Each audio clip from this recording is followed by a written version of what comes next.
Hello.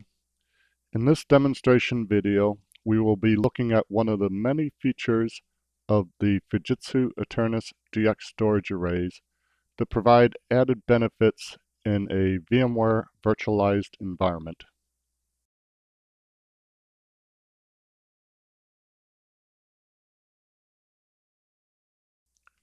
In particular, we will be looking at the extreme cache pool feature of the Fujitsu ETERNUS storage arrays.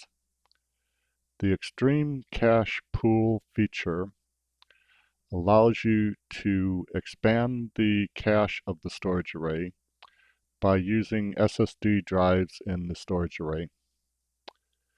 This allows you to improve the performance of your operations by extending the cache memory in the array. In this demonstration, we will be using 20 virtual machines that are linked to a base image, and we will be looking at a common phenomenon known as a boot storm.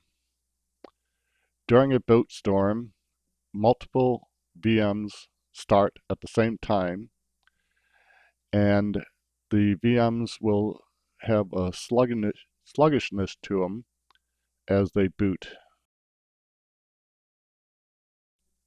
During this demonstration, we will have background activity running on the storage array so that we will keep the standard cache full, and we'll be able to see the difference by using the extended cache. As you can see with the performance listing here, I have a volume running in the background that's running about 700 read IOPS and about 300 write IOPS during this demonstration. I will use a background script to go ahead and start up the 20 virtual machines, and we will be able to monitor the response time and the IOPS during this operation. We'll see the read latency and the read requests going through during the boot storm. This boot storm will take a while. We can see the virtual machines starting up, and this will take a while to boot the entire 20 virtual machines. So we will go ahead and pause this video and come back once all the virtual machines have started up.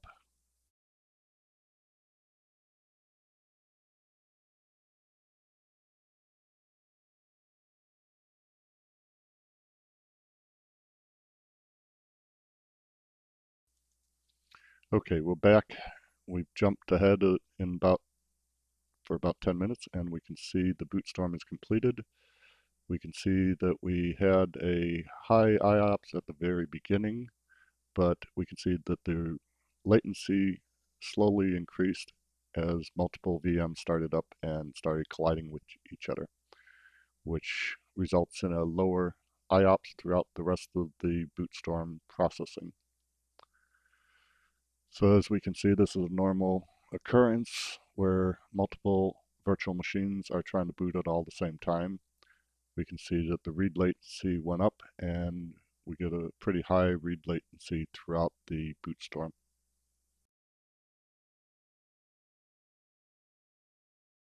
So now I will stop the virtual machines in the background and pause the video while the virtual machines stop.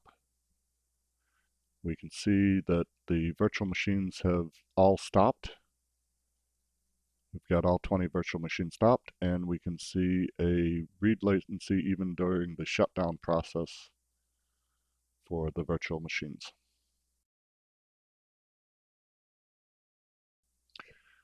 Now we will go ahead and enable the extreme cache feature. We use the ETERNUS SF software for enabling the extreme cache.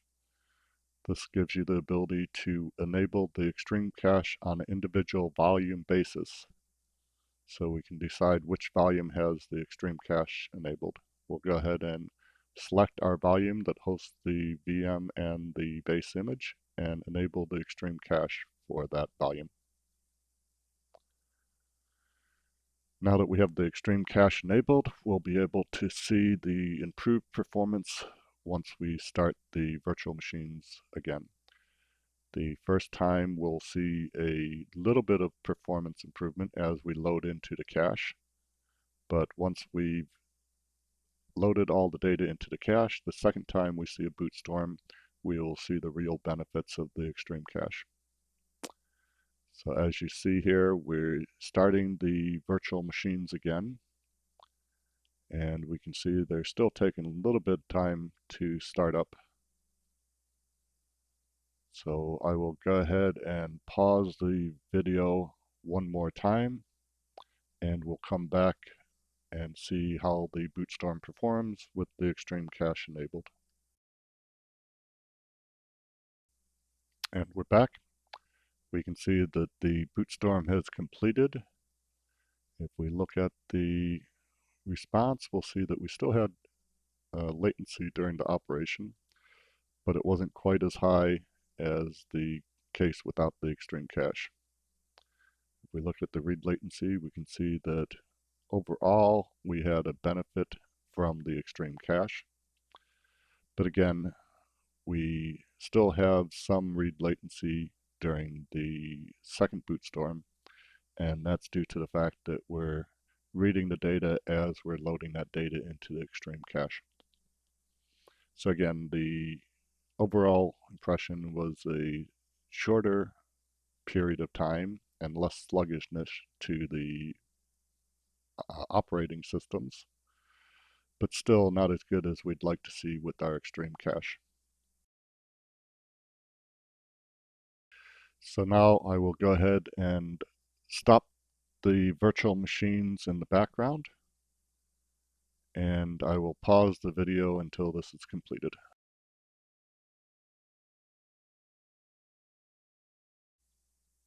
Okay, we can see the virtual machines are stopped, and as we can see, we still had some latency during the boot shutdown process, but it was lower than without the extreme cache feature. So now we'll go ahead and start the virtual machines one more time, and this time we'll see the complete benefits of the extreme cache pool. We can see that the virtual machines are starting very quickly this time. This is due to the fact that we're reading entirely out of the extreme cache now.